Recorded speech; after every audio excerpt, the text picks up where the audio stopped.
વડોદરાના વાઘોડિયા ચોકડીથી વાઘોડિયા રોડ પર ભૂવો પડ્યો. વિકાસના રસ્તા પર વિરામ કે પછી બેદરકારીનો ભોગ?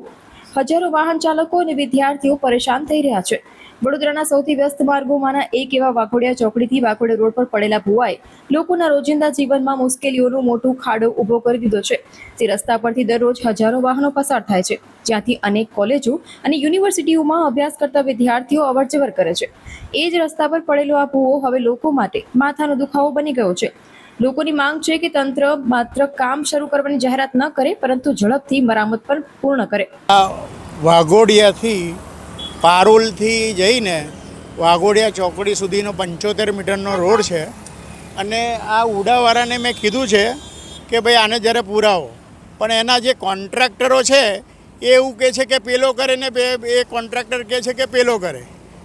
મારું કહેવું એવું છે કે કોઈ બી કોન્ટ્રાક્ટર હોય, તમને કોઈ બી જગ્યાએ ને તમને સરકારના પૈસા અને પબ્લિકના ટેક્સના પૈસા તમને મળે છે, તો તમે શું કરવા આનું ને પેલાનું કર્યા કરો છો? તું મેં શું કર્યા કરો છો?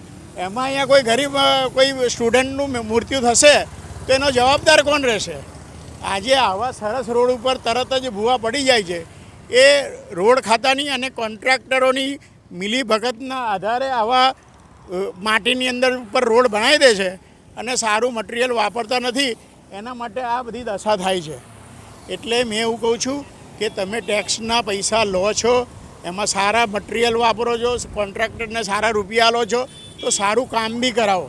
આવી રીતે આ રોડ પર આવા કોઈ ભૂવા પડે અને ગરીબ માણસને, બાળકો યા સ્ટુડન્ટને જો મૃત્યુ થાય તો એનો તો એ મા બાપનો તો લાડક વાયો જાય અને એની આખી જે નાનપણથી ઉછેરેલો હોય એની બહુ જ તકલીફ પડે. એટલે મેં એવું કહું છું કે સરકારને એવું કહું છું ને ઉડાને અને કોન્ટ્રાક્ટરોને એવું કહું છું કે તમે પૈસા લઈને બી આવું ખરાબ કામ ના કરો. વાઘોડિયા ચોકડીથી પારુલ સુધી, આમ તો વાઘોડિયા સુધી જાય છે. આ રોડ સતત જાગૃત રોડ છે. અહીંયા એટલી ટ્રાફિક થાય છે. અત્યારે જે વિદ્યાર્થીઓ છૂટશે ત્યારે તો આ ભૂવો પડ્યો છે તો બહુ પ્રોબ્લેમ થશે ટ્રાફિકમાં, બહુ પ્રોબ્લેમ. અહીંયા એક્સિડન્ટ થવાનો ભય છે. આ ભૂવો પડ્યો આજે એટલે સામાન્ય વરસાદ થયો છે, બહુ મોટો વરસાદ નથી થયો સુરત જેવો. સામાન્ય વરસાદ થયો તો આટલો ભૂવો પડે તો આ કોન્ટ્રાક્ટરે આ શું કામગીરી કરી છે, સરકારે એક્શન લેવી જોઈએ એની માટે. આ ભૂવામાં આ ખતરનાક ભૂવો છે, આમાં એક્સિડન્ટ થવાનો ભય છે.